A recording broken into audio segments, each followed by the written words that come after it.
확실한 두통 치료제가 되어드리겠습니다. 경제 뉴스가 연예 뉴스처럼 쉽게 들리는 그날까지. 경제 브리핑 불편한 진실. 경제 브리핑 불편한 진실 8월 12일 순서 시작하겠습니다. 한 달마다 저희에게 커다란 인사이트를 전달해 주시는 분 계시죠? 그렇죠. 동아 비즈니스 리뷰의 김남국 편집장님 오늘 모셨습니다. 한 달 동안 잘 지내셨나요? 네, 잘 지냈습니다. 두 분도 잘 지내셨나요? 예. 아니 근데 저희 빼놓고 좋은 데 다녀오셨다면서요. 가족들과 함께 여름휴가 갔다 제주도에 좀 갔다 왔습니다. 예. 그러니까 진짜 살이 아주 알맞게 타신 것 같아요. 네네네. 땡볕에 아주 해수욕하기에는 참 좋은 날씨였던 것 같아요. 예. 그 효린의 민박에서 주무신 거죠? 저 같은 평범한 사람이 감히 어떻게 그런 데서 저는 아주 저 험불한 숙소에서 잤고요. 대신 이제 먹는 걸 좀 열심히 먹었습니다. 어떤 거 드셨어요? 아니 그 동네 주민들이 이렇게 추천하는 맛집들이 역시 좋더라고요. 아하, 가성비 그렇죠. 아주 훌륭하고요. 예. 하여튼 막 1인분에 500g씩 나오고 그래서. 와. 그거 어떻게 다 먹어요? 아니 그래갖고 4명이 갔는데 그 양을 보고 급히 좀 줄였어요. 막 3인분, 2인분으로 줄였다가 예. 아주 좋으셨겠네요. 네, 아주 즐겁게 잘 다녀왔습니다.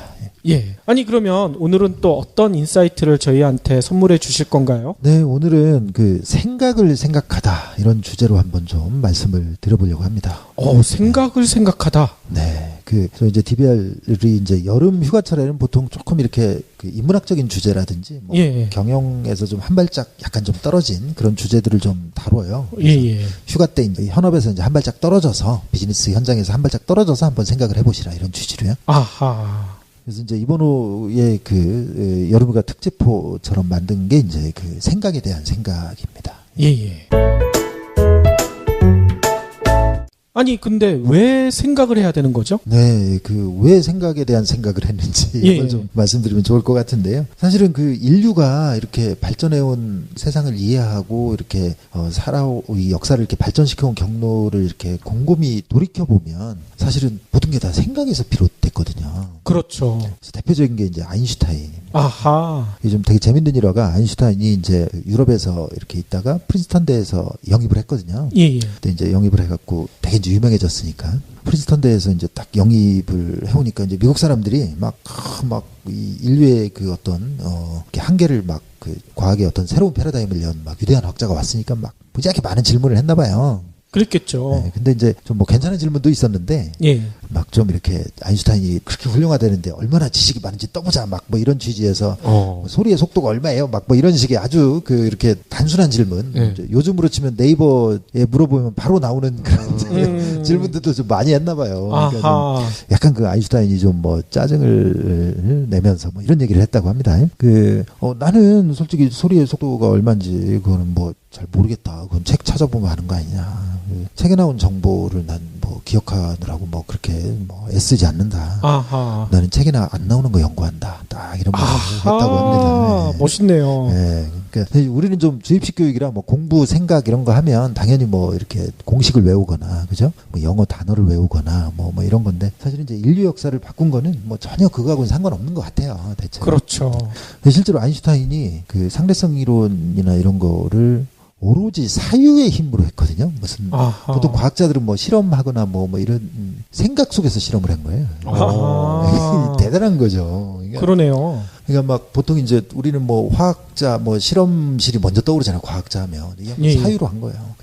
오로지 머릿속으로 빛의 속도를 한번 생각을 해보고 이게 이쪽으로 달려가는 비행기 안에서 빛을 쐈을 때하고 여기서 그걸 바라봤을 때하고 어떻게 달라지는지 이런 사유들을 하다가 이게 이제 상대성 이론의 핵심은 시간이 상대적이다. 그러니까 이런 거거든요. 예. 시간은 우리가 생각하기에는 상식적으로 생각하기 절대적인 것 같지만 그 인터스텔라 영화 보시면 아시겠지만 그렇죠. 이제 거기서 그 특정한 행성에 가서 이제 지나가는 그 시간하고 이제 지구에서의 시간하고 이제 혹은 밖에 있는 사람하고 시간하고 이제 많이 다르잖아요. 그렇죠. 그거를 하여튼 사유로만 알아낸 거예요. 아하. 근데 그게 그 사유의 생각의 힘이라고 하는 게 이제 어마어마하다 하는 게 이제 아인슈타인. 그 나중에 이제 한참 수십 년 후에 가서야 이제 실제로 과학적으로 입증이 됩니다. 예를 들면 비행기 굉장히 빠른 속도로 날아가는 비행기에다가 시계를 태워서 거기서 가는 시간하고 이제 지구에서 가는 시간하고 이렇게 비교를 해보면 차이가 나는 거예요. 그렇죠. 그리고 막 뭐 예를 들면 GPS 위성 같은 게 이제 움직이는데 그 GPS 위성에서의 시간하고 지구에서 시간하고 또 막 차이가 나고 막뭐 이런 게 진짜 어마어마한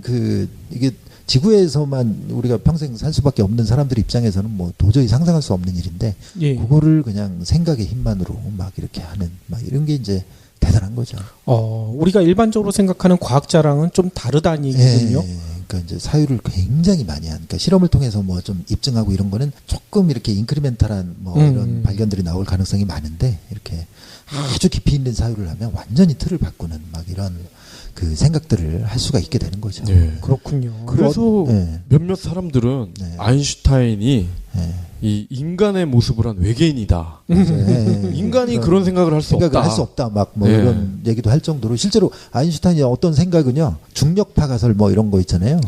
그렇죠. 그러니까 뭐 이렇게 엄청나게 큰 이게 우주에서는 좀 단위가 커요. 그래갖고 뭐 광년이라는 뭐 거리도 이렇게 막 킬로미터로는 도저히 이게 계산이 안 되니까 네. 예, 예. 빛이 1년간 갈 수 있는 뭐 광년 이런 단위를 쓰는데요. 또 이제 질량도 이렇게 뭐 킬로그램, 톤 이런 걸로는 도저히 잴 수가 없어갖고 이제 태양 단위로 쓰거든요. 그렇죠. 뭐 1태양, 2태양, 뭐 3태양이면 태양 3개의 질량 뭐 이런 예, 건데. 그러니까 뭐 예를 들면 우주 공간에서 실제로 한 27태양, 그러니까 태양 한 27개 정도 질량하고 31태양인가? 뭐 그 정도 질량을 가진 저 항성이 이렇게 충돌을 해갖고 시공간을 이렇게 그게 어마어마한 중력파가 이제 거기서 생겨갖고 시공간을 왜곡한다. 뭐 이런 하여튼 뭐 그런 정도의 규모의 큰 어떤 충돌이나 뭐 이런 게 있으면 이제 시공간이 왜곡된다. 뭐, 예, 예. 뭐 이런 가설을 세웠는데 시공간이 왜곡된다는 중력파 가설은 2015년에 입증이 됐어요. 그러니까 아하. 아인슈타인이 살았던 시대하고 한 100년쯤 지나서 이렇게 그렇죠. 과학적으로는 이렇게 예. 검증이 되고 막 뭐 이제 깜짝깜짝 놀라는 거죠. 어떻게 이런 생각을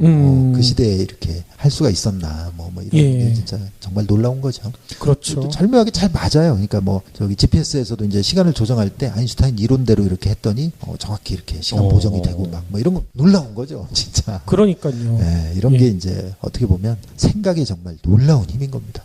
그리고 이제 역사는 사실은 그런 아주 깊이 있는 사유를 통해서 전혀 새로운 패러다임을 연 그런 사람들에 의해서 이제 이렇게 개척이 되는 거죠. 그러니까 아인슈타인이랑 비슷하게 그 스티븐 호킹도 그냥 휠체어에 앉아가지고 모든 생각을 해가지고 물리학 법칙을 발견한 거 아닙니까? 그렇죠. 예. 그런 이제 근본적인 사유의 힘 이런 것들이 이제 그 과학의 역사도 바꿨고요. 또 그렇죠. 인문학이나 철학 쪽에서도 역시 그런 사례가 되게 많은 것 같아요. 이제 아무도 묻지도 따지지도 않고 가입하셨다고요? 정말이에요. 제가 가입한 보험인데 뭐가 보장되는지 하나도 모르고 있더라니까요. 제대로 가입했다고 생각했는데 보상금이 너무 적게 나왔다고요? 정말이에요. 두꺼운 약관을 읽어봐도 모르겠고 보험은 너무 어려워요. 걱정 마십시오. 마이보험 체크가 도와드립니다. 보상받을 때 어떤 서류가 필요한지, 얼마나 보상받을 수 있는지 이미 가입된 보험 상품도 분석해주며 전문 설계사가 20여 개 보험사의 다양한 상품 중에서 당신에게 가장 유리한 것을 추천해드립니다. 1800-7917 마이보험 체크로 지금 전화주세요. 1800-7917 인터넷 한글 주소 마이보험.com 또는 카카오톡에서 아이디 검색 마이보험을 친구 추가하여 상담하실 수 있습니다. 실제로 요 스페셜 리포트에 나온 그 사례 중에 하나가 이제 하이데거 철학을 가지고 이렇게 좀 스티브 잡스하고 연결을 시킨 그런 사례가 나옵니다. 예. 그러니까 이제 하이데거 철학은 이게 좀 뭐 설명이 좀 약간 그 복잡할 수는 있는데 또 이렇게 가만히 이렇게 생각을 해보면 또 어렵지 않게 또 이해할 수 있는 그런 부분들도 있어요. 네. 일단 독일 철학 나오면 복잡하죠. 네, 벌써 이렇게 두 분 인상이 좀 네. 찌그러지시는 느낌. 그러니까요. 이름만 들어봤지 정확한 내용을 모르죠. 그 사실 하이데거의 존재와 시간이라는 책이 이제 가장 유명한 책인데 그 책은 이렇게 보시면 한 몇 줄만 읽어도 머리가 지끈지끈 아프죠. 네. 아마 성격 급하신 상당수 분들은 아마 바로 집어 던지실 가능성이 높은 그런 책인데요. 그러니까 옛날에는 좀 철학의 관행이 그랬던 것 같아요. 굉장히 좀 난해하게 써야 이렇게 좀 학교에서 인정받고 아마 그런 관행대로 해서 그런 건데. 근데 어쨌든 그분이 주장하셨던 그 생각의 이 전환 같은 거는 되게 진짜 어디 그 예를 들면 아인슈타인 못지않은 그런 생각의 전환들이 좀 있지 않았나라는 생각을 하는데요. 그러니까 예를 들면 이제 고향반의 생각은 이겁니다. 이렇게 사람들은 지금까지 철학자나 뭐 대부분의 사람들은 존재자에 대해서 되게 많이 관심을 가져왔다. 그래서 뭐 예를 들면 요건 뭐 컴퓨터고 요건 뭐 마이크고 뭐 그죠? 예. 나라는 사람은 뭐 김남국이라는 사람이고 그러니까 존재자에 대해서는 막 굉장히 많이 관심을 가져왔는데 존재 그 자체에 대해서는 별로 관심이 없었다. 뭐 이런 사유와 통찰을 합니다. 예. 예. 근데 이제 그게 좀 의미가 있는 게요. 예를 들면 그런 거거든요. 그 저번에도 한번 말씀드렸는지 모르겠는데 예를 들면 어느 기업에서 초를 만들었다 그러면 양초라고 하는 건 뭐죠? 존재자잖아요. 그래서 이제 당연히 그 뭐 예를 들면 뭐 저 이런 모양의 뭐 심지가 있고 뭐 이런 걸 뭐 모든 분들이 다 생각을 하실 거예요. 예. 근데 이제 그게 다 이제 존재자적인 사고죠. 예. 근데 가만히 생각을 해보면 그 양초는요. 그냥 양초일 때는 별로 의미가 없어요. 그렇죠. 근데 그게 어디 가서 불을 밝히던 그죠? 아니면 어떤 사람이 그걸로 뭐 향기를 피우던 네. 뭔가 하여튼 뭐 손님을 환대하던 그러니까 사실은 양초라고 하는 것보다는 그 양초가 어떤 방식으로 현실에서 쓰일 때 사람과 만나고 다른 사물과 만나고 해갖고 이런 구체적인 상황에서 쓰일 때가 훨씬 더 의미가 있는 거 아니에요? 그렇죠. 그죠? 예. 그냥 뭐 양초라고 하는 게 만들어져 가지고 공장 속에서 뭐 이렇게 그냥 뭐 저기 대기하고 있거나 뭐 집안에 쌓여 있거나 이럴 때는 사실은 뭐 누구도 그죠? 예, 관심이 없잖아요. 그죠? 그렇죠. 근데 이제 예를 들면 내가 오늘 맞아 어떤 손님이 와 그러니까 이거 저기 양초를 꺼내서 이렇게 불을 좀 밝혀야 되겠어. 막 이럴 때 이제 양초는 존재로서의 의미가 있겠죠. 네. 그렇죠. 그래서 세상은 존재자들의 집합체가 아니라 존재의 집합체다 이렇게 이제 본 거예요. 이게 이제 한마디로 완전히 철학에 대한 기존 그 관점에 대한 완전히 획기적인 전환입니다. 아하. 그거를 양키 캔들이 잽싸게 캡처를 해가지고 그렇죠. 예. 캐치를 해가지고 떼돈 번 거 아닙니까? 예. 그러니까 이제 그 양초 산업이 이제 확 이 맛이 갔던 게 예. 이제 양초가 원래 이제 그냥 뭐 단순히 그냥 불 켜면 이렇게 불빛이 나오는 막 그런 거였는데 그 많은 양초 기업들은 이제 다 그 생각을 했잖아요. 그러니까 뭐 열심히 불을 만들었죠. 양초 불 켜는 도구로 이렇게 만들었고 이제 그거 외에는 별 생각이 없었죠. 근데 전구가 나왔잖아요. 이게 비교가 됩니까? 뭐 효율이나 뭐 일체 경쟁이 안 되죠. 그렇죠. 거기서 아무리 더 불을 더 세게 밝혀봐야 네. 뭐 절대로 이게 경쟁에서 이렇게 승리할 수가 없습니다. 예. 예. 이제 그런 거죠. 근데 이제 그러니까 존재자로 생각한 사람들이 이제 대체로 다 그런 기업들은 이제 몰락을 했고요. 양초의 존재. 그러니까 이제 실제로 가정에서 어떤 역할들을 할 수 있나 이런 그 구체적인 쓰임새와 관련한 고민들을 했던 기업들은 이제 양키 캔들처럼 대박이 터진 거죠. 네. 지금도 뭐 지금 양초 산업이 뭐 이렇게 될 수 있다 이게 말이 안 되잖아요. 그죠? 그렇죠. 네. 근데 양키 캔들 매장 많잖아요. 보이죠? 네. 그죠? 막 사신 경우도 있으실 거예요. 그렇죠. 그러니까 어느 누구한테는 이게 집안에 좋은 향기를 내주는 수단, 혹은 뭐 집안의 분위기를 아주 좋게 해주는 수단, 뭐 인테리어 소품, 혹은 뭐 손님들이 왔을 때 좀 약간 뽀대를 내주는 막 뭐 이런 수단, 전혀 다른 존재로 이렇게 의미들을 파악을 해보고 그 의미에 맞춰서 이렇게 그 제품이나 서비스를 이렇게 재탄생시킨 그런 사람들은 이제 계속 이런 정말 우리 제품의 본원적인 서비스를 완전히 이렇게 파괴시키는 그런 변화가 나와도 생존을 하는 거죠. 아하. 그러고 보니까 예전에는 이 미닫이문 뻑뻑할 때 양초를 막 문지르면은 잘 다쳤던 기억도 나요. 맞아요. 그리고 막 바닥 이런 거 청소할 때도 이렇게 매끈하게 할 때도 막 양초로 이렇게 문질렀던 기억도 나실 겁니다. 그렇죠. 교실 바닥 할 때. 이제 그런 그러니까 사실은 내가 누구냐에 집착하면 삶도 별로 그렇게 별로예요. 그러니까 뭐 예를 들면 제가 몇 번 말씀드렸지만 최순실적 사고가 그런 거 아니에요? 내가 누군데부터 시작해서 이제 그렇죠. 세상 사람들을 차별하고 근데 그거는 전혀 중요하지 않아요. 걔는 돼지지 뭐. 그렇죠. 이제 그런 식으로 쓰면 이제 그런 혹독한 평가를 받게 될 겁니다. 근데 이제 내가 지금 예를 들면 이런 만남에서 하는 게 이게 정말 중요한 거야. 이러면 이제 생각이 많이 달라지겠죠. 그렇죠. 내가 지금 사람들과 접하고 만나고 이렇게 하는 그 순간들 이런 것들이 정말 중요하다. 이렇게 생각하면 아마 뭐 굉장히 삶이 뭐 이전에 비해서는 많이 달라질 겁니다. 그래서 최근에 그런 분을 고민하는 분을 한번 만났는데 하필이면 보직이 집전화기 담당이래요. 정말 딱 들어봐도 피곤하겠다 싶겠죠. 그렇죠. 집전화 있으신가요? 아니요, 없죠. 없습니다. 이게 얼마나 힘들겠어요, 그 담당자가. 그렇죠. 그래갖고 막 이제 고민을 하시는데 이제 예를 들면 이제 뭐 카카오톡의 무슨 경쟁 요소라든지 아니면 뭐 스마트폰의 경쟁 요소 이런 것들을 어떻게 좀 결합을 시켜가지고 뭐 좀 이렇게 할 수 있을까 이런 고민들을 하시더라고요. 그래갖고 그렇게 하시면 잘 안 될 것 같다고. 그렇죠. 그거는 이제 아까 그 양초가 이렇게 전구 이렇게 그 하고 경쟁하려고 하는 그런 거. 근데 이제 집 전화기를 조금 다른 관점에서 이렇게 잘 이렇게 보면 어떤 대안이 있을까요? 집 전화기의 존재의 의미를 좀 이렇게 찾아. 알람도 생각해 볼 수 있겠네요. 알람도 있을 테고. 근데 이제 알람도 스마트폰에서 이제 워낙 잘해주기 때문에. 그렇죠. 아마 쉽지 않을 겁니다. 예. 그리고 비상사태 났었을 때는 집 전화만 울리는 경우가 있긴 하더라고요. 네. 근데 이제 뭐, 그거는 이제 비상사태가 나야 좀 효용이 나는 거니까 평소에 아마 그걸로 설득하기는 쉽지 않을 것 같고. 뭐가 아니면 있을까요? 요즘 뭐 가정마다 다 하나씩 사려고 하는 그런 뭐 무선 스피커라든지 그런 형태가 결합이 되면 괜찮을 것 같은데요. 스피커는 좀 일단 가능성은 좀 있어 보이네요. 이제 요즘에 그 TV가 이렇게 좀 넓고 커지고 막 디자인에 신경 쓰다 보니까 이게 스피커 기능이 좀 많이 떨어져서 이제 스피커 쪽은 좀 가능성이 있어 보이고요. 저는 좀 그런 제안을 고민을 한번 해보시라고 그랬어요. 이게 인테리어 소품 정말 디자인적으로 예쁘고 아름답게 만들어서 인테리어 소품으로서 사고 싶다라는 욕망이 들게 이렇게 만드는 게 한 방법이 될 수 있다. 집전화라고 하는 게 이렇게 뭔가 그 옛날에도 보면 이게 부잣집에서는 좀 굉장히 화려한 그 그쵸. 전화기가 이렇게 좀 약간 그 자신의 부를 과시하는 막 심벌처럼 막 뭐 이렇게 딱 자리 잡은 그런 드라마나 이런 것들 보신 적 있으시잖아요. 네, 그렇죠. 뭐 귀족집 같은 데 가면 그렇죠. 있는 거. 네. 그러면서 이제 굉장히 그게 어떻게 보면 이제 아날로그 감성도 자극하고 그다음에 이제 집안에 이렇게 좀 아주 좋은 소품 하나로 이렇게 딱 자리 잡을 수 있는 이제 그런 가능성이 오히려 더 있지 않겠나. 제가 볼 때는 요 발전된 정말 탁월한 디바이스들하고 이렇게 대놓고 경쟁, 막 스마트폰하고 경쟁하고 이거는 뭐 필패 아닐까, 뭐 이런 그렇겠죠. 고민들을 좀 해봤습니다. 예. 그런 것처럼 어쨌든 이런 그래서 철학적인 사유, 인문학적인 사유 하시는 분들 있잖아요. 그러니까 그런 게 이렇게 완전히 동떨어져 있는 세상을 얘기하는 게 아니에요.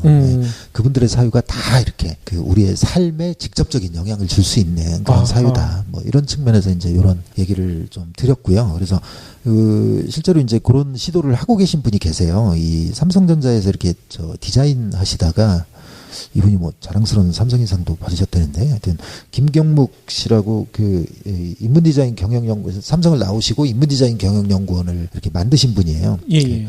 그리고 하버드 비즈니스 리뷰에도 이렇게 기고도 하셨고 이렇게 굉장히 좀 무공이 있으신 분인데 이제 이분이 이 기고를 하신 내용 중에 이제 그 실제로 하이데거의 철학이 마크 와이저라고 하는 사람의 어떤 시제품으로 연결이 됐고 그게 이제 그때는 이제 좀 약간 그 기술 같은 게 좀 부족해서 이렇게 성공하지 못했지만 나중에 이제 애플의 아이패드로 스티브 잡스에서 이제 확 살아났다. 뭐 이제 이런 얘기를 이렇게 굉장히 설득력 있게 좀 설명을 하시는데요. 그러니까 이제 하이데거의 철학 중에 이제 이런 게 나옵니다. 뭐 도구는 서로 연결이 돼 있고 사람의 눈에 띄지 않는 방식으로 존재한다.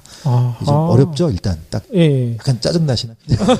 뭐 짜증까지는 아니지만 지금 어떻게 이해를 해야 될까 좀 머릿속이 복잡하네요. 한번 보세요. 이제 이분의 설명이 굉장히 설득력이 있습니다. 책상 위에 이제 뭐 일하려고 종이에다가 이제 뭔가 이제 펜으로 뭔가를 쫙 이렇게 쓰잖아요. 그러면 우리는 뭐에 집중하죠? 우리 혹시 뭐 종이나 펜에 집중하시나요? 아니죠. 뭔가 이렇게 작업을 하실 때 아니면 컴퓨터로 뭔가를 쓸 때 컴퓨터에 집중하시나요? 아니요.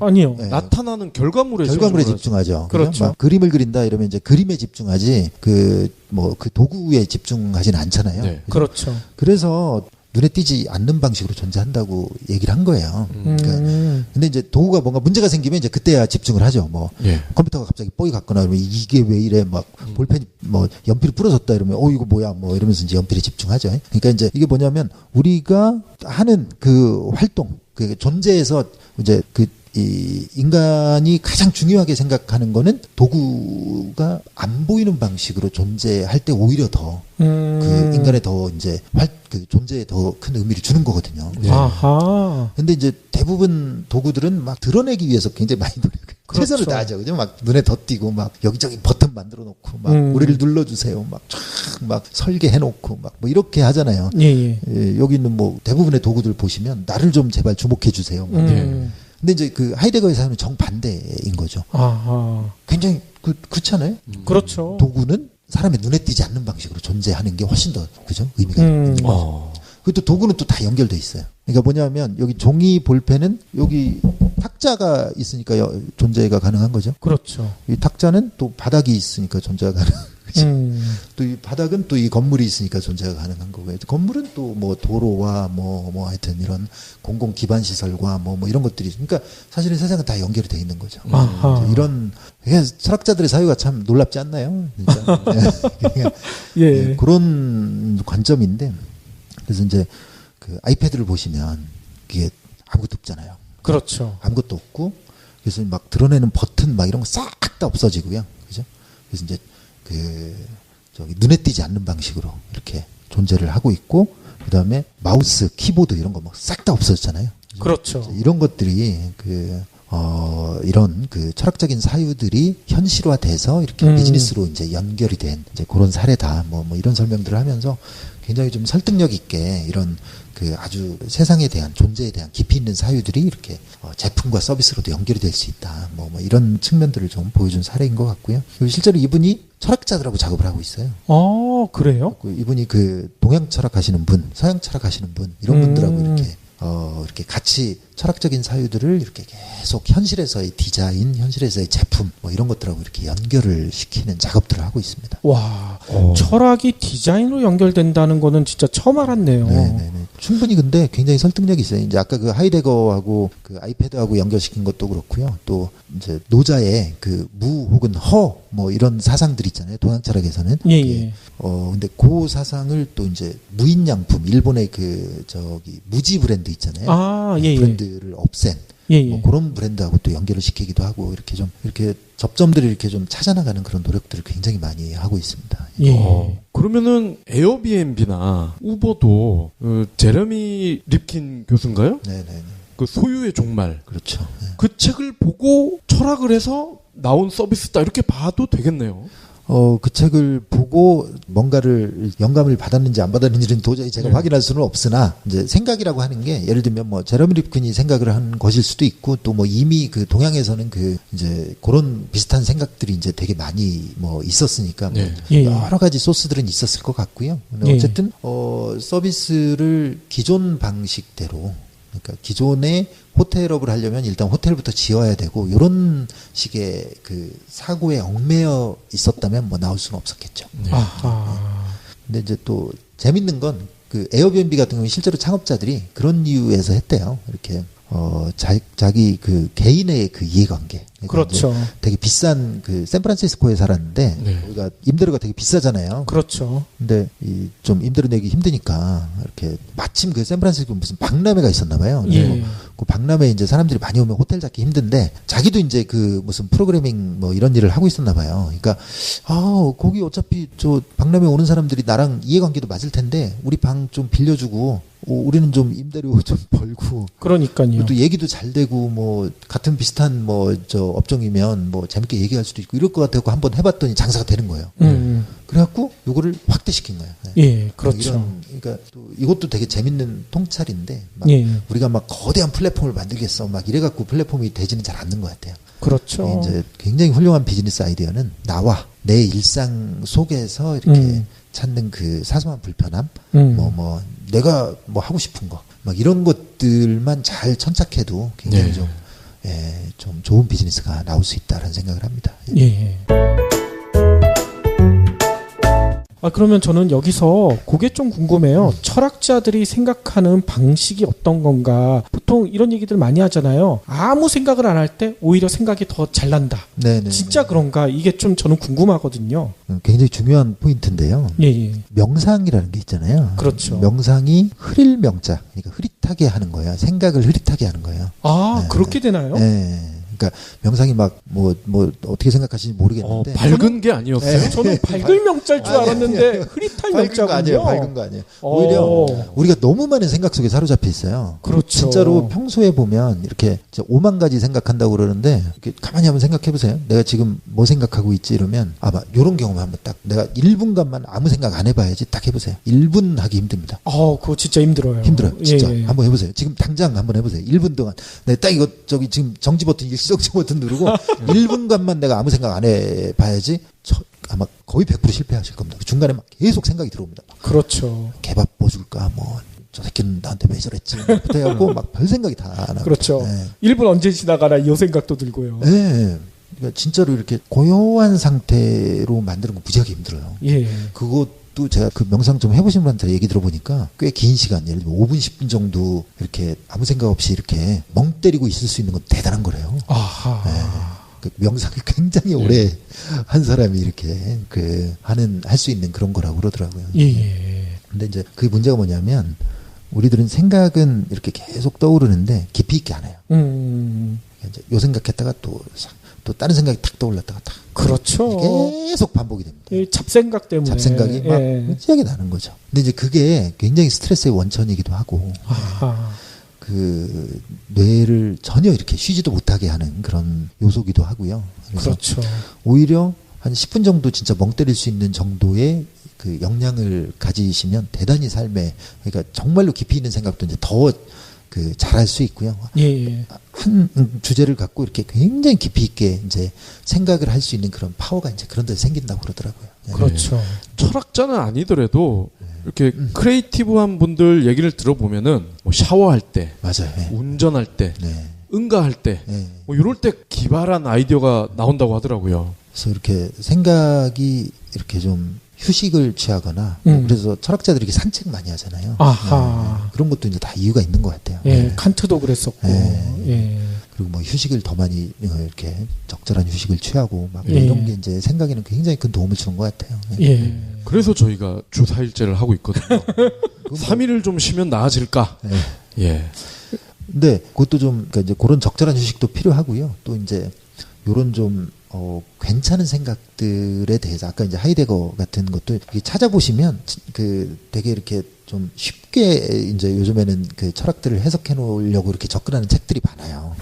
이제 그런 것도 한번 흥미있게 한번 사서 얘네가 이런 생각을 했어? 뭐 이런 것도 이제 한번 보시면 저도 그 하이데거 철학을 최근에 이제 다시 봤는데 야 진짜 탁월하긴 탁월하다. 그래가지고 원래 하이데거가 그 나치에 좀 협조를 한 그 전력 때문에 그렇죠. 이제 나치가 아마 그 하이데거한테 뭐 대학 총장을 시켜가지고 근데 좀 약간 제가 보니까 좀 나약한 지식인이었던 것 같아요. 그렇다고 해서 막 예를 들면 유대인을 잡아 죽여 막 이랬더니 막 뭐 그거에 협조를 하거나 그러지는 않았는데 또 이제 하여튼 막 수동적으로 어쨌든 막 나치에 좀 도와줘 막 뭐 이런 얘기도 하고 막 뭐 이런 식으로 좀 이제 그 전력 때문에 이제 나중에 이제 되게 이슈들이 좀 많았는데 근데 이제 생각이 너무 대단하니까 오히려 프랑스 그 나치 때문에 되게 고생한 그 프랑스의 막 철학자들이 좀 도와주고 막 이랬어요. 그래요? 쟤는 뭐 적극적으로 한 건 아니잖니? 그리고 막 너무너무 훌륭한 앤데 막 너무 그런 건 아니잖니? 막 뭐 그리고 혹시 애인이 한나 아렌트 아니었어요? 맞아요. 잘 아시네요. 그래서 나중에 그걸 또 와이프한테 얘기를 또 그것도 당대 석학 둘인데 그것도 바람난 거 아닙니까? 그렇죠. 예, 대단해요. 철학자들은. 또 와이프한테 또 얘기를 또 고백을 했다는 거 아니에요, 그거를. 그러니까요. 이게 뭐야? 그러니까 철학자들의 생각의 세계는 어디까지 저희가 이해해야 될지 잘 모를 것 같아요. 그러니까 아마 이게 이제 현실에서 어떤 의사결정을 하느냐, 요거하고 철학의 깊이하고 또 달라요. 그렇죠. 또 다르고 철학의 깊이가 아주 깊다고 해서 현실에서 막 탁월한 의사결정을 하고 막 이러지는 않는 것 같아요. 근데 어쨌든 이제 그분들은 사유하는 게 직업인 사람이잖아요. 근데 어쨌든 직업적으로 만들어낸 그 결과물 하나만큼은 참 뭐 대단하다 막 싶은 생각은 참 들더라고요. 그래서 이제 그런 사유들이 이렇게 탁탁 이렇게 보니까 아까도 그 뭐 몇 가지 이렇게 사례들을 말씀을 드렸는데 이게 진짜 우리의 그동안에 이렇게 존재에 대한 그런 생각 자체를 이렇게 좀 다시 한번 하게 하는. 그리고 이제 많은 사람들한테 이제 어쨌든 그분은 철학적인 사유의 결과물로 좀 영향을 좀 많이 끼친 거고. 이제 개인적인 행동과 관련해서는 이제 뭐 당연히 뭐 지적할 건 지적하고 뭐 그렇죠. 따를 건 따르고 뭐 그래야 되겠죠. AI가 아무리 발전을 해도 오늘 요 말씀을 듣고 나니까 좀 힘이 생기는 것 같습니다. 저도 이제 그 AI와 관련해서 이런저런 고민들을 많이 해보는데, 역시 인간의 이런 삶을 도와주는 유용한 도구 수준이지, 그것 자체가 이런 막 아주 깊이 있는 존재 자체에 대한 막 어떤 철학적인 사유를 하거나, 이러기는 되게 제가 볼 때는 모르겠어요. 나중에 뭐 진짜 막 어마어마한 과학기술이 발전을 해갖고, 사람의 뇌를 막 그대로 이렇게 복제를 하는 정도 수준이 되지 않으면, 그렇죠. 좀 어렵지 않나. 그런 생각을 합니다. 입시 정말 이해 안 되는 것 투성이야. 왜 부자들이 명문대에 더 많이 가는 걸까? 항상 싸우던 진보와 보수가 한 목소리로 학생부 종합전형에 좋다고 하는 것도 이해가 안 돼. 또 수시와 정시 찬반 논쟁은 언제까지 계속할 건지. 입시, 뭐가 뭔지 모르겠어. 입시 현실 고발 웹툰 입시 유감 봤어? 입시에 대한 답답함을 쉽고 재미있게 풀어주는 만화야. 현실 고발뿐 아니라 중하위권 입시에 대한 내용도 담고 있어. 중하위권이라고 불리는 우리 주변의 평범한 학생들을 위한 헌정 만화이기도 해. 입시 유감? 유료 웹툰이야? 아니, 입시 유감은 무료 웹툰이야. 대중들이 입시 현실을 제대로 알아야 입시가 바뀌지 않을까 하는 취지로 만들었대. 검색창에 입시 유감을 쳐봐. 입시 현실 고발 웹툰 입시 유감.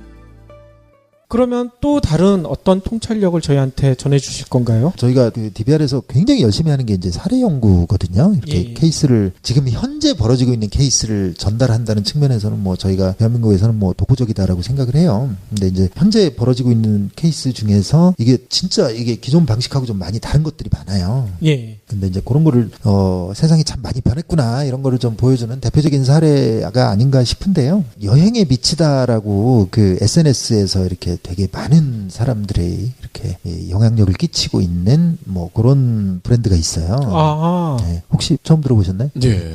저는 한번 들어봤습니다. 아, 그래요? 예. 네. 아마 처음 들어보실 확률이 대단히 높은 이유가 10대 타겟이거든요. 이제 여러분들은 뭐 타겟은 아니십니다. 아니, 저는 PD님은 10대들이 자주 가는 사이트에 자주 가시나 본데? 저는 열심히 다녀요. 젊게 살기 위해서.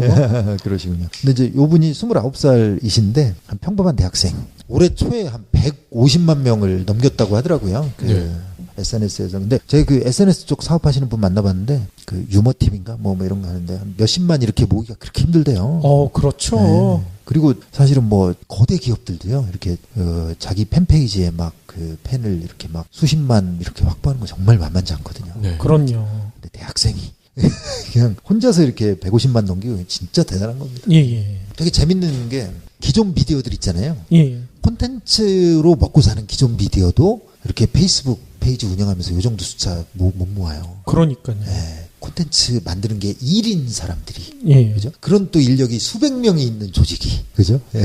이 SNS 페이지로 그렇게 모으기가 정말 쉽지 않아요. 근데 대학생 한 명이 참 이렇게 만들어갖고 친구 몇 명이랑 그렇게 해갖고 150만 명 이렇게 영향력을 발휘하고 있다. 이건 뭐 어마어마한 사실은 일입니다. 그렇죠. 그래서 이제 아마도 미래에 이제 요즘에 여기 방송 듣고 계신 분들도 이제 다 이런저런 비즈니스를 하고 계실 텐데 본인 비즈니스에서 이제 요런 쪽에 이런 그 SNS를 활용해서 이제 요즘에 다 이제 정보가 이렇게 SNS를 통해서 이렇게 유통이 많이 되고 미디어 자체가 이제 근본적으로 변하고 있잖아요. 예. 텔레비 많이 보세요? 저는 자주 봅니다. 아, 자주 보세요? 예. 약간 좀 올드한 세대이신 거예요? 텔레비 많이 저는 TV를 안 봅니다. TV 안 보시죠? 예. 안 그러니까 이제 되게 재밌는 통계가 40, 50대는 오히려 시청률이 조금 높아져요. 아, 그렇죠. 10대, 20대가 푹 빠졌어요. 맞습니다. 저희 20대 같은.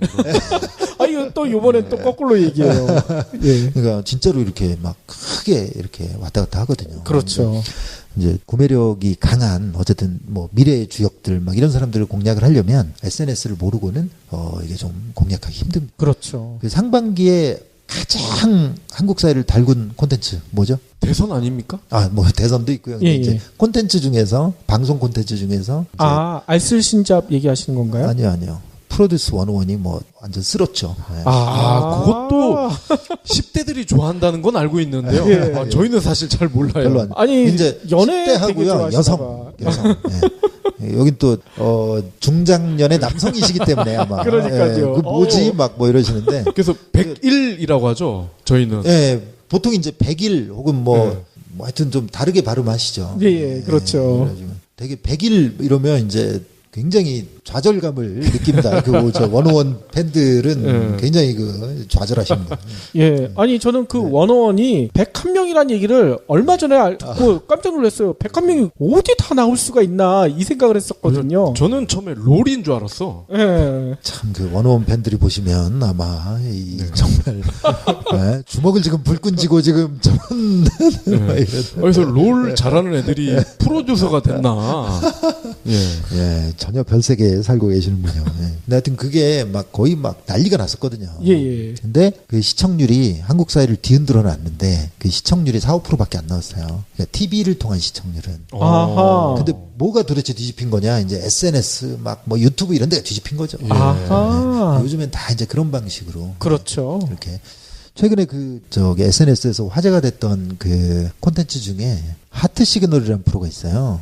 그건 또 뭔가요? 그러니까 잘 모르시죠. 예. 이제 SNS 통해서 이제 되게 화제가 됐던 프로그램인데 본방 시청률은요 한때 막 0%였다가 지금 한 1% 정도밖에 안 돼요. 어허. 네, 그러니까 0%대 시청률 뭐 0.8, 0.9 하다가 지금 이제 뭐 1점 몇 프로 뭐 이 정도인데, 근데 SNS에서 막 난리가 난 거죠. 아하. 이런 일이 이제 되게 많아요. 그래갖고 실제로 네이버에서 제일 고민이 10대가 안 보인대요. 예, 그렇죠. 포털 이렇게 해갖고 막 모바일까지 잘 갔는데 10대가 어디 갔는지 모르겠어요. 근데 하여튼 그쪽이 이제 뭐 거기를 못 잡으면 미래가 없는 거잖아요. 그러니까요. 그런 고민들을 하고 있다고 그러던데 막 그런 식으로 이게 이제 그 SNS라든지 이런 쪽을 잘 이해하지 못하면 사실은 좀 미래에 막 이런 거는 좀 되게 힘들어집니다. 그래서 근데 이제 이런 분들이 그 여행에 미치다 이런 분들이 이제 그 SNS를 굉장히 잘 활용을 한 그런 사례죠. 그렇죠. 도대체 뭘 했길래 미친 거죠?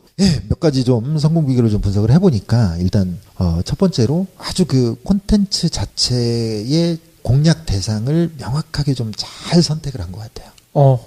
그래갖고 예를 들면 10대, 20대를 일단 공략을 했고요. 그 다음에 여행을 즉각적으로 가는 사람들을 대상으로 한 게 아니라 그냥 평소에 여행에 관심이 있는 사람들을 대상으로 해서 그 사람들이 즐길 만한 콘텐츠를 만들어줬어요. 그러니까 기존 시장 세그멘트에서는 여행에 필요한 정보를 제공하는 데는 되게 많은 거예요. 그렇죠. 뭐 예를 들면 구체적으로 내가 유럽 여행을 간다 이러면 뭐 유럽 여행과 관련한 막 커뮤니티도 있고 막 사이트도 있고 그래가지고 이제 거기서 뭐 책도 있고 그러니까 이제 딱 정보를 즐길 수 있는데 그냥 뭐 내가 여행 평소에 근데 1년에 여행 몇 번 가요? 몇 번 못 가죠, 진짜. 뭐 두세 번 가면 많이 가는 정도잖아요. 그러니까 평소에는 그냥 뭐 그러니까 사실은 그 사이트들은 평소에는 뭐 별로 도움이 안 되는 거예요. 그렇죠. 10대나 20대들이 또 이제 10대나 20대는 옛날 층들하고 또 여행 취향이 좀 많이 다르거든요. 그 옛날 분들은 다 여행 가려면 뭐부터 생각하시죠? 비행기, 호텔. 그러니까 여행사의 그 상품을 뭐 갈까, 뭐 비행기, 호텔 어떻게 할까, 뭐 이런 것부터 생각하시잖아요.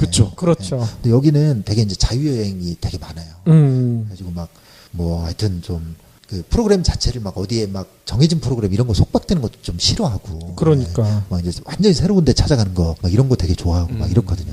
근데 이제 그런 친구들에게 이렇게 어필할 수 있는 이제 그런 그 세그먼트는 지금 시장 영역에서 별로 없었던 거야. 그렇죠. 그거를 좀 잘 이렇게 간파를 했다. 이런 측면이 좀 되게 강했던 것 같아요. 아하. 그 다음에 이제 두 번째로요, 이게 또 재밌는 포인트가 여행과 관련해서 이제 그 처음에 그래갖고 이제 SNS에 좀 몇 개 올려봤대요. 그 자기 만든 콘텐츠를. 그랬더니 뭐 좋아요 한 5개 붙고 막 별로 이제 반응이 썰렁했던 거죠. 아는 사람도 없고. 그렇죠. 네, 그랬을 때 이제 여기서 돌파구가 하나 나옵니다. 자기가 아마 계속 만들어서 막 이렇게 아무리 노력했어도 뭐 한계가 있었을 거예요. 100만 뭐 이렇게 이런 숫자는 아마 안 나왔을 겁니다. 그렇죠. 이때 당시에 이제 단돈 350만 원으로 141일간 세계 여행을 한 22살의 젊은 여성분이 계셨대요. 안신혜 씨라고. 그분을 영입한 게 아주 결정적인 계기가 됐다고 합니다. 아하. 이제 이게 좀 요거 자체만으로 좀 특이하잖아요. 그러니까요. 350으로 어떻게 141일 22살이신 분이 막 이래가지고 근데 막 체구도 작고 하여튼 막 앳되신 분이 막 배낭여행 하면서 막 겪었던 막 그런 일들을 이렇게 쫙 이렇게 올려주니까 이제 야 이거는 좀 얘기가 되는 거죠. 그렇겠네요. 콘텐츠 파워죠. 그런 이제 콘텐츠 파워를 갖고 계신 분을 이렇게 좀 잘 섭외하고 영입을 해서 이렇게 그러면서 이제 거기에 이제 막 그 원래 좀 SNS에 보면 이제 좀 다양한 댓글들이 많이 붙습니다. 그렇죠. 가짜 아니야, 구라 아니야, 막부터 해갖고 막 난리가 났는데 이제 그것도 이제 적극적으로 대응하고 이러면서 이제 원래 이제 그분들 팬도 이렇게 유입이 되고 등등 하여튼 해갖고 이제 막 굉장히 성장하는 그런 계기가 됐다고 합니다. 아하. 그리고 이제 나서 또 이제 이게 요즘 비즈니스 성공 방식은요, 내가 잘해서라기보다는 이렇게 좋은 플랫폼을 잘 만들어 놓는 게 굉장히 중요한 것 같아요. 그렇죠. 그래서 다른 사람들이, 그러니까 이제 여행에 좀 그러다 보면 이제 사람들이 좀 많이 모이잖아요. 그러면 이제 그 원래 콘텐츠는요, 그 100명이 예를 들면 그 콘텐츠를 본다 이러면 1명 정도가 콘텐츠를 만든대요. 그렇죠. 네, 한 명이 콘텐츠를 만들고 원래 댓글도 뭐 쓰시는 분만 쓰시고 그러시죠. 그렇죠. 대부분은 그냥 이렇게 쓱 보고 좋네 이러고 이제 가시고 그게 90%라는 거고요. 근데 이제 그 한 명의 관리를 좀 잘했대요. 그래서 이제 별도로 이렇게 방을 따로 만들어서 그분들이 이렇게 계속 콘텐츠 만들고 올리고 공유할 수 있는 이제 그런 방들을 만들어서 거기서 좋은 콘텐츠 있잖아요. 예. 이제 거기서 좋은 콘텐츠를 이렇게 내보내는 그런. 예. 그래서 이제 그거를 그 여행에 미치다 이제 이제 대부분의 저기 사람들이 들어와서 볼 수 있는데 이제 올리고 막 뭐 이런 식으로 선순환 시켜가지고 뭐 계속 올라오는 게 이제 이 좀 질이 좋으니까 사람들이 이렇게 계속 보는 이제 그런 선순환 구조를 만들었던 게 또 이제 또 다른 성공 요인. 예. 저희도 편집장님이 나오고 나서 네. 청취자가 대폭 늘어났죠. 그 얘기를 제가 듣고 싶었다고 이렇게 그죠. 계속 콕콕 찔렀는데 도대체가 그래서 이렇게 텀을 자꾸 두신 거 아닙니까? 그렇죠. 네. 30분 걸렸어요 지금 그 얘기 나오기까지. 농담이고요. 그리고 이제 계속해서 그런 이제 노력들을 이렇게 해나갔습니다. 그리고 이제 이렇게 이제 플랫폼이 커지면 이제 여기서부터가 이제 또 이제 비즈니스적으로는 굉장히 좀 중요한 포인트인데 플랫폼이 커지면 당연히 스폰서 요청이 들어오겠죠. 그래서 예를 들면 홍콩 관광청에서 딱 와가지고 자 우리가 좀 돈을 대줄 테니까 그 여행 콘텐츠로 하나 좀 만들어서 홍콩 여행을 좀 이렇게 잘할 수 있게 좀 비즈니스가 좀 잘 될 수 있게 도와주세요. 뭐 이런 요청이 들어왔겠죠. 예. 자 이제 여기서 어떻게 했냐 이제 이런 게 되게 재밌는 포인트입니다. 그러니까요. 여기서 이분들은 그 요구 조건을 들었습니다. 근데 자기만의 색깔로 그걸 소화를 했습니다. 콘텐츠는 건드시면 안 됩니다. 네, 그러니까 그쪽 요구한 대로 절대 못한다. 아니, 그러니까 요구 중에서 이제 몇 가지 처음에 이제 합의를 해요. 그리고 뭐 예를 들면 홍콩관광청에서는 여기는 좀 동영상에 넣어주세요. 예. 막 이런 거 합의를 이제 대략적인 아웃라인 어디는 방문한다. 뭐 그거 정도 딱 합의를 하고 그 다음에는 싫으면 나가세요. 우리는 우리 스타일대로 할 겁니다. 딱 이렇게 된 거예요. 그래갖고 우리 스타일대로 예를 들면 누구를 등장시킬지 가서 어떤 방식으로 찍을지 막 이런 거는 이제 다 자율적으로 하는 거죠. 그래갖고 실제로 예를 들면 로고를 몇 번 이상 노출시켜달라 이렇게 했는데 자기는 못하겠다. 뭐 이런 식으로 했던 적도 있다고 그러더라고요. 왜냐하면 자기네 그 콘텐츠 방식은 이러이러한 방식이기 때문에 뭐 이게 부자연스럽다. 로고가 계속 나오면 안 된다. 그래갖고 예를 들면 여기서 가장 많이 실제로 뷰를 일으킨 게 놀랍게도 자발적으로 만든 그게 아니라 홍콩 관광청이 스폰서한 거예요.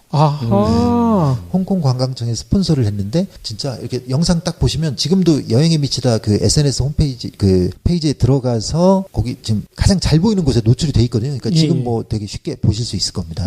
그 남자 3명이 이렇게 막 약간 좀 상반신을 탈의하고 막 뭐 이러면서 여행 가자 뭐 이런 홍콩 막 이래가지고 이제 쭉 이렇게 한 영상이 있는데 그냥 300만 건 이상 조회됐어요. 근데 그거 저도 본 것 같아요. 그죠.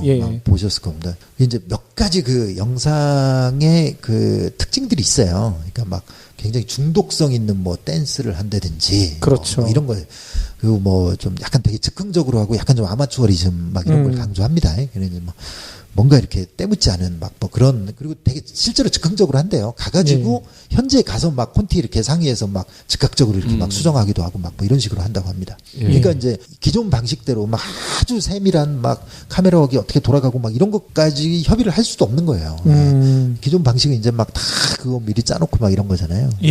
그런 방식으로 안 하고 이제 가서 이렇게 재밌게 놀면서 막 진짜 놀멍쉬멍 막 이렇게 하는 것 같아요. 그러면서 이제 막 그러니까 막 그 안에서 막 이렇게 놀면서 하는 그런 것들이 이제 그대로 드러나지 않나 싶은데 그러니까 또 이제 막 보는 사람도 되게 익사이팅하고 막 약간 가보고 싶다 막 이런 그러니까 오히려 홍보가 더 좋은 거예요. 더 많은 사람들이 노출이 되고 막 더 많은 사람들이 공유하고 막 이렇게 되는 딱 끝에 엔딩 크레딧에 홍콩 관광청 뭐 이게 딱 하나 나온다고 그러더라고요. 이런 식으로 이제 그런 저기 스폰서드 콘텐츠 이런 것들이 이제 잘 소화를 한 거죠. 돈 준다고 무조건 다 하는 게 아니라 그렇죠. 자기의 색깔을 지키는 돈 거. 준다고 시키는 대로 다 안 하고요. 딱 그거 정도 보장해 준대요. 뭐 30-40만 건 뭐 미니멈 조회수 딱 보장해 주겠다. 뭐 이런 식으로. 그리고 LG 것도 여기서도 되게 좀 인기를 모았다고 그러더라고요. LG 이게 LG하고 만든 영상이 새 훈남의 라오스 여행 그래가지고 뭐 만들었는데 이게 올해 3월 달에 게시가 됐는데 현재 92만이니까 몇 개월 안에 진짜 되게 좀 대박 친 거죠. 되게 잘 됐는데 이게 이제 되게 이렇게 훌륭한 영상들이 딱 보여지고 마지막에 이게 그 LG 휴대폰으로 찍었다 딱 그거 마지막에 하나 딱 노출된대요. 근데 오히려 그게 더 이거 막 되게 반전이다 막 되게 막 좋은 카메라를 찍었을 것 같은데 막 이러니까 이제 오히려 막 댓글에서 LG가 요즘에 막 마케팅 잘하네 막 뭐 이런 식의 LG가 좀 마케팅 관련해서 좀 이슈들이 좀 있었잖아요. 그러니까 마케팅 못한다고 그렇게 욕 듣더니만 그 네티즌 막 대신해주고 막 그러니까요. 그럼 우리 몽구 아저씨가 저한테 제네시스를 주면 제가 이제 살짝 전봇대를 받아서 에어백이 딱 터지게 그 영상을 찍은 다음에 현대차 제공 뭐 이렇게 하면 괜찮겠네요. 근데 터지는 걸 그렇게 해요? 왜냐면 현대차는 에어백이 안 터진다. 이런 선입견이 강하기 때문에 제대로 터진다. 저희가 한번 그 차를 기증을 하시면은 증명을 해드리겠습니다. 아니 근데 그거는 목숨을 걸어야 되는 거 아니에요? 전봇대만 살짝 박는 거니까. 살짝만 박으려고. 그렇군요. 근데 아마 실현 가능성은 떨어져 보인다는 그런 느낌이 확 드네요. 근데 어쨌든 이런 방식으로 이제 그 비즈니스하고 고객 가치하고 이렇게 상충하지 않는 쪽으로 이렇게 굉장히 좀 잘 이렇게 그 운영들을 잘 해나갔던 것 같아요. 그렇군요. 이런 것들이 아주 그렇게 계속 성장하고 있는 그런 또 원천이 되는 것 같습니다.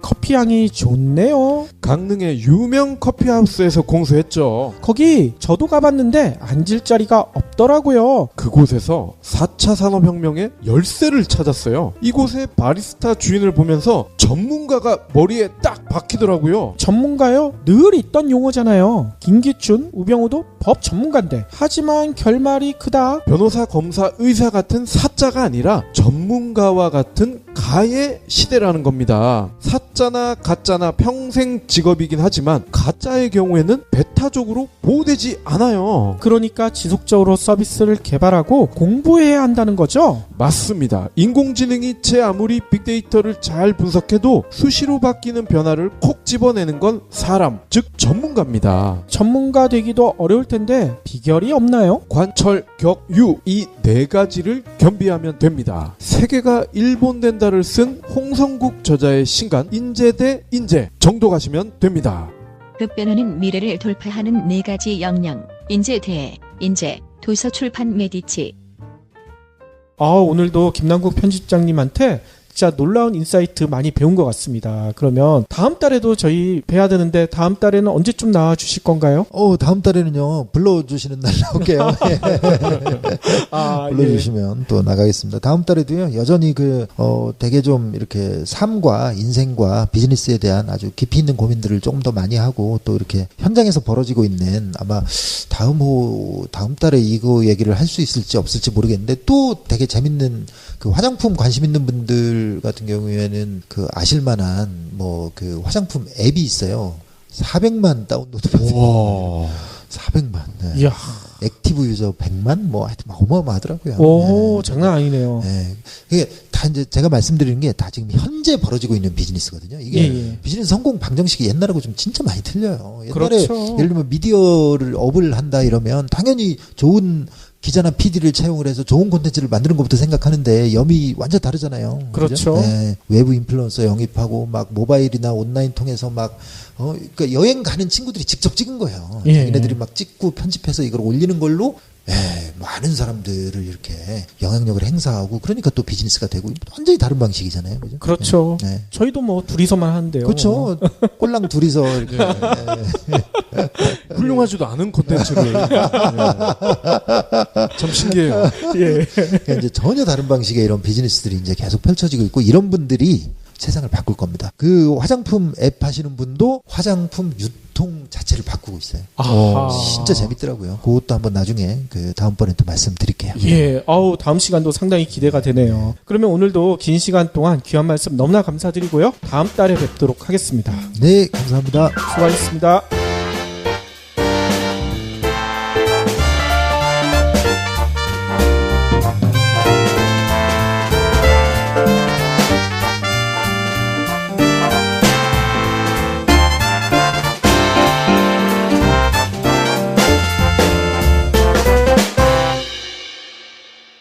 경제브리핑 불편한 진실 완주해 주셔서 감사합니다. 하트 2첩, 댓글 남기기, 계좌 후원 등 다양한 방법으로 힘을 보태주세요. 계좌 정보는 경제브리핑 팟빵 공지 코너에 있습니다. 여러분의 응원, 콘텐츠로 보답하겠습니다.